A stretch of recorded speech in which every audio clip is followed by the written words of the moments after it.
bonjour. Bonjour Siem. Au sein du marché, il y a sans doute des profils de consommateurs différents. Est-ce que vous pouvez nous expliquer dans quelle mesure les consommateurs sont différents en matière de consommation durable? Tout à fait.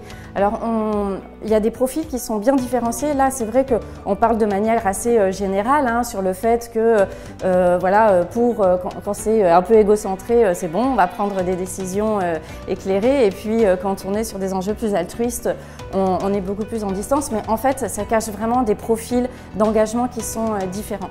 Et on a fait une étude récemment qui a permis de mettre en évidence 5 grands profils de consommateurs que l'on peut regrouper un peu par famille. On a tout d'abord des partenaires qu'on a appelés des partenaires actifs. Et là, on trouve 2 types de populations.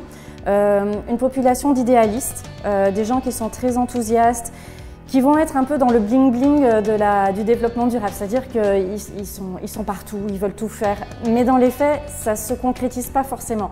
C'est beaucoup d'intentions, mais pas beaucoup d'actions.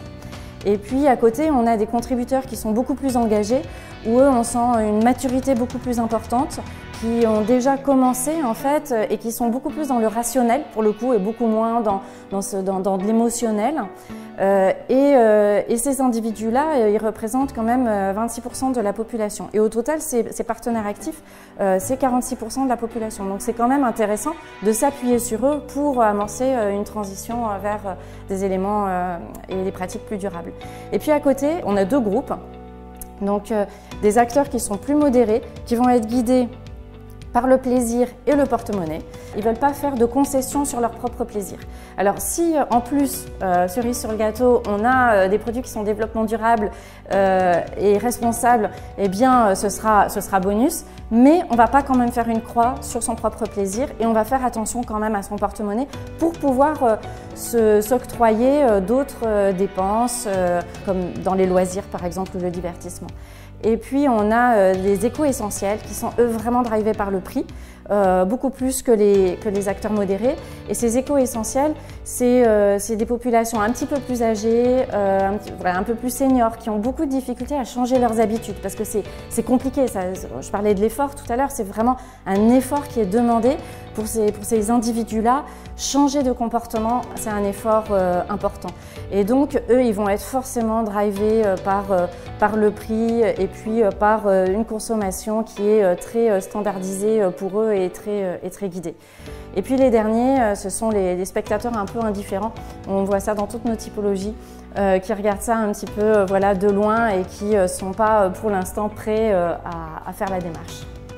Très intéressant et puis ça permet d'aborder un point très important d'ailleurs qui fait partie apparemment des éléments clés de cette typologie que vous avez développée, c'est le prix. Oui. Et je pense une question qui interroge tout le monde, est-ce que la consommation durable veut absolument dire dépenser plus pour le consommateur? Alors c'est vrai qu'il y a cette croyance, encore une fois, que consommer responsable, c'est plus onéreux. En fait, ça peut être plus onéreux, tout dépend en fait de la manière dont on aborde ses comportements d'achat. Et quand on parle de développement durable, finalement, c'est quand même une réorientation, une bascule qu'il faut faire dans son propre comportement d'achat. On n'est pas en train de dire qu'il faille remplacer les produits qu'on achète par d'autres produits, mais bien d'aller vers une certaine forme de sobriété, donc de consommer complètement différemment et de revoir en fait les canaux de distribution, les quantités que l'on achète. Et ce qui est méconnu en fait, c'est quand même tout ce système qui se développe autour du vrac, qui permet de maîtriser à la fois les quantités et donc le prix. On achète ce dont on a besoin, on gaspille moins. Et de faire appel à ce type de produit, d'entraîner moins de gaspillage, c'est aussi mettre moins d'argent dans la poubelle au final. Ici, on a quand même un mode de consommation à développer qui est beaucoup plus avantageux d'un point de vue prix. Et d'ailleurs, ceux qui sont fidélisés à ce type de pratique, ça permet de dépenser moins. Merci beaucoup. Avec plaisir.